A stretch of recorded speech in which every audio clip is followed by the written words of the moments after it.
Hello students. In previous lecture we have studied transportation in living organisms and circulation in animals. There are two types of circulation. First, open circulation and second one, closed circulation. The closed circulation again divided into two types, the single circulation and double circulation. Today we are going to study the single circulation and double circulation. First, single circulation. In single circulation, the blood passes through heart only once during each cycle. For example, in fishes. म्हणजे काय? तर जे deoxygenated blood आहे ते pump होतं आणि ते फक्त एकदाच पंप होतं याच्यामध्ये, म्हणून ह्याला सिंगल सर्क्युलेशन असं म्हटलं जातं.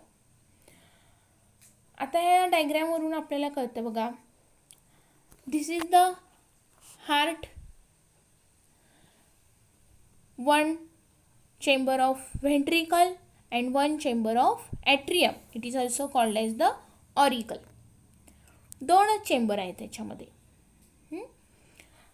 And these ventricles are blood supply to the body parts and auricles collect the blood from body parts.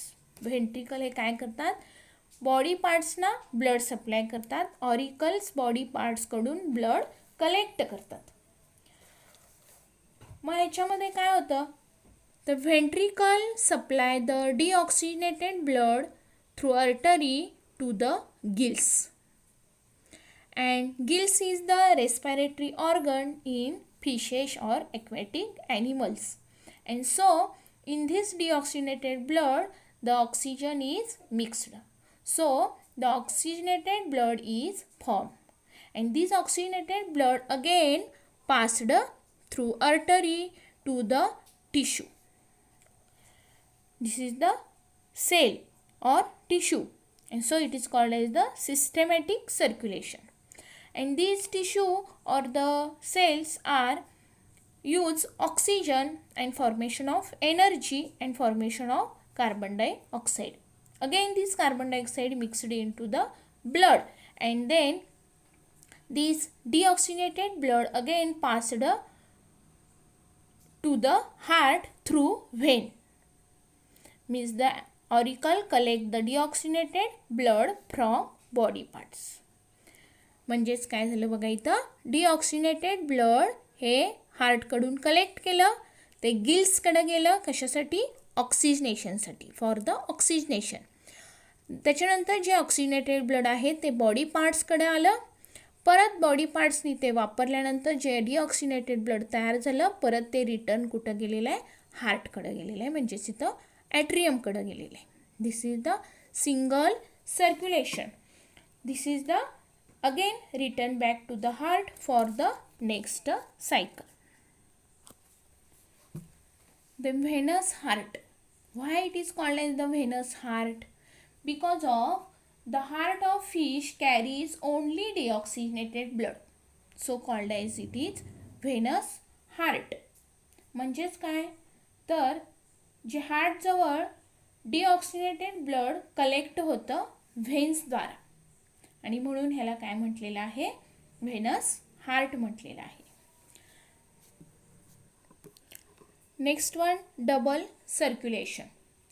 In double circulation, blood passes through heart twice during each cycle. ह्याच्यामध्ये काय सांगितलं आहे? Twice during each cycle. म्हणजे हार्टमध्ये blood दोनदा येतं. For example bird and mammals. In these animals, heart pumps deoxygenated blood to lungs for oxygenation, and again it return to the heart as oxygenated blood. This is called as the pulmonary circulation.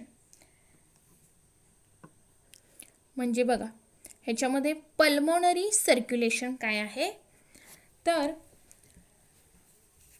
The birds or the mammals heart is four chambered, that is right auricle, left auricle, right ventricle, left ventricle, and from the right side there is a deoxygenated blood is present, at the left side oxygenated blood is present.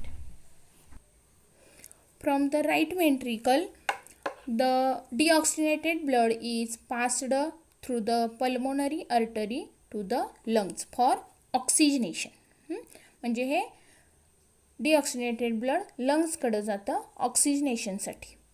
परत ते oxygenated blood जे आहे ते pulmonary व्हेन्स through परत ते हार्टमध्ये येतं left ॲट्रियममध्ये.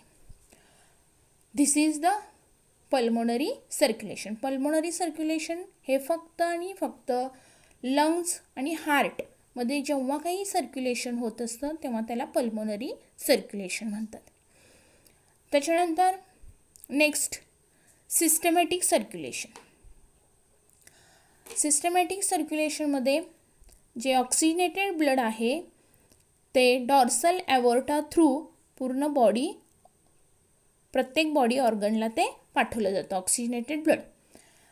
परत बॉडी पार्ट्सकडं गेल्यानंतर ऑक्सिजन वापरल्यानंतर प्रत्येक बॉडी सेल्स टिश्यू ऑक्सिजन वापरून एनर्जी तयार करते आणि कार्बन डायऑक्साईड तयार करते, आणि ते जे कार्बन डायऑक्साईड आहे परत ते हार्टकडं पाठवलं जातं.